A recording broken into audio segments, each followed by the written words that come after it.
Welcome to a brand new Max Talks box office here on Max Talks Movies. My name is Max Dinnenberg. Today I am breaking down the box office of this past weekend, which was May the 15th and 17th, 2026. Looking at the overall numbers, both domestic and worldwide so far in 2026. And also looking ahead at what's hitting theaters this weekend. So let's get into the box office of this past weekend, which I said was May 15th to the 17th, 2026, here domestically in both the United States and Canada. And at number one this past weekend is shockingly Michael. This is its fourth weekend in theaters, again from Lionsgate, dropping only 31% in its fourth weekend to be number one at $26.1 million. Not just was that number one, it cleared two other movies of this spot by $9 million.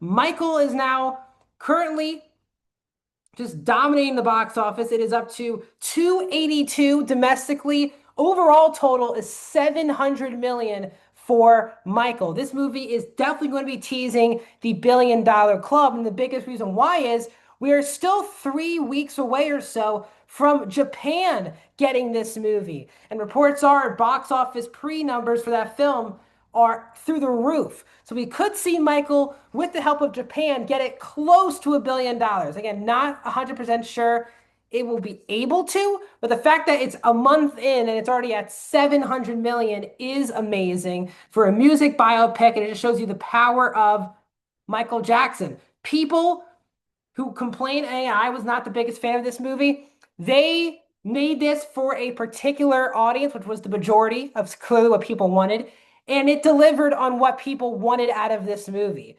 Can't really deny that. Again, I doubt they're going to make another one because if you have to continue on beyond this movie, you have to get into the allegation stuff with Michael Jackson. But we shall see if Lionsgate officially starts shooting and moves on and moves forward with another film. We shall see. The Devil Wears Prada 2 is at number two. It's in its third weekend. Did take a 57% drop, but the film is up to 175 domestically and 546 worldwide. This movie is a massive hit internationally. This movie has 68% of its box office coming from overseas, outside of the United States. That is truly amazing. Again, the first film 20 years ago barely made it to around $300, $400 million. This one is closing in on $600 million. That is an absolute win for Disney, who made Devil Wears Prada 2. I wouldn't be shocked if you hear in the next couple weeks them move forward with another one, because clearly people care about these characters. And obviously, all these people are way more famous, I think, than they were. Other than Meryl Streep, especially Hathaway and Emily Blunt, are way more famous than when they were when the first film came out. So again, big year for Anne Hathaway. Still has The Odyssey, End of Oak Street, and that Colleen Hoover book movie coming out later this year. So she still has three more films hitting theaters this year. But Devil Wears Prada at number two. The biggest opening that came out this weekend was Obsession, which is a Focus Features movie, opening to $17.1 million domestically. It opened to 24.8 worldwide. Don't know if people realize this, but the budget for Obsession is $750,000. Yes, this movie was made for under $1 million. So the fact that this movie has already made 25 million, this movie is swimming in money. Curry Barker already has a new movie that he's shooting right now, or editing, if I'm not mistaken, that's starring Aaron Paul and Bryce Dallas Howard, who's the director of this movie. He also got pinned as the director for the new remake of the Texas Chainsaw Massacre for A24.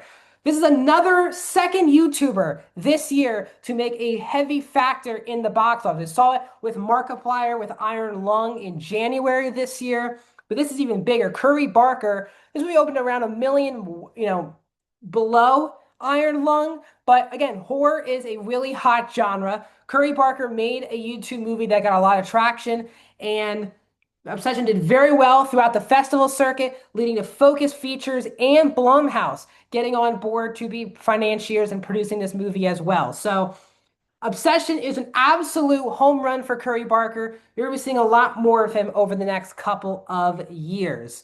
At number four this past weekend was Mortal Kombat 2, which is in its second weekend, excuse me, dropping a whopping 65% in its second weekend from Warner Brothers. 13.4 million for the weekend.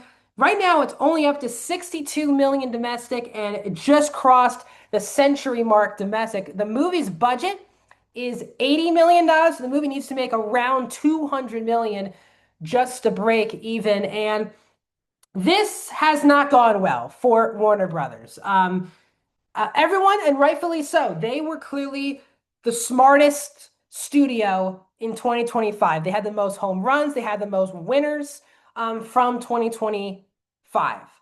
This was a huge mistake. Again, if you're not familiar, Mortal Kombat 2 was supposed to come out in the beginning of October of last year. And because the pre-sales were doing very well for Warner Brothers, they thought it would do even bigger if it was in the summer. It became a summer box office juggernaut. But the problem was they released it second week into May, and this is 2 weeks after Michael hit theaters and a week after Devil Wears Prada hit theaters. Really the weekend of Mother's Day, and I don't think many mothers are like, let's go see Mortal Kombat 2. So from a release date perspective, pretty much a disaster. I think this movie could have done so much better in October. You don't really see blockbuster-like movies come out in October, and I think this movie would have done far better if it stuck to its release date in October of last year, but Warner Brothers was very confident in this one. It just did not pay off. Now, does this mean we're never going to see another Mortal Kombat movie again? I still think there's a chance because the studio might take the blame of, well, we really screwed over these people for moving the release date. We might still give them a third movie, but I'm not sure we're going to hear anything about this franchise for quite a bit. This is not a good move for this franchise. It needs to make another 100 million just to break even. I don't think it's going to get there. So not good here for Mortal Kombat 2. And right in the top five this past weekend is The Sheep Detectives is at number five. It is in its second weekend. Again, this is from Amazon MGM.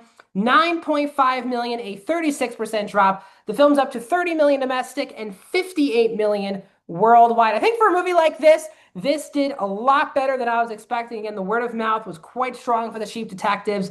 This movie will, I think, be a huge hit on digital. And again, it's Amazon, so it will go down the line on Prime Video. So again, very good stuff for The Sheep Detectives. Let's get into the domestic box office so far for the year 2026. Super Mario Galaxy is at 418 million. It's at number one. Project Hail Mary at 335 at number two. Michael is at three. Devil Wears Prada at four. Hoppers at five. Scream 7 at seven. And Go at eight. And finishing at the top 10 is Wuthering Heights. So currently 7 movies that have released in 2026 have crossed the century mark domestically. Now looking at the worldwide box office, Super Mario Galaxy is at 966, guys, worldwide. So it is $34 million away from joining the $1 billion club. Can it get there? We're going to keep following it. That's why I love doing these lists. Continue talk about movies that are not in the top 5 anymore. Michael is at number 2, just passing Project Hail Mary this past weekend. Devil Wears Prada is at number 5. Hoppers at 6. Wuthering Heights at 7. Scream 7 wraps up our top 10 at number 9. So, a lot of things hitting theaters this weekend, but the biggest is The Mandalorian and Grogu from Lucasfilm and Disney. This is the first Star Wars movie since December of 2019. 6.5 years since the last Star Wars movie in theaters, which is really crazy to think about. But Mandalorian Grogu for Memorial Day weekend, we will see if it is a hit. It does have a rotten score right now on Rotten Tomatoes, but I think if it connects with kids, you could see the Mandalorian Grogu do very well. Also hitting as counter programming, you have 2 horror movies hitting theaters. You have Passenger and you have Corporate Retreat. And also you have the new Boots Riley movie, I Love Boosters, which is also hitting theaters this weekend. All counter-programming Star Wars for Memorial Day weekend. So what are you going to see in theaters this weekend? What did you see in theaters this past weekend? Love to hear your movie theater experiences down in the comment section. Please Also, please hit that like button, subscribe to Max Talks Movies, and I'll see you guys in another video very soon.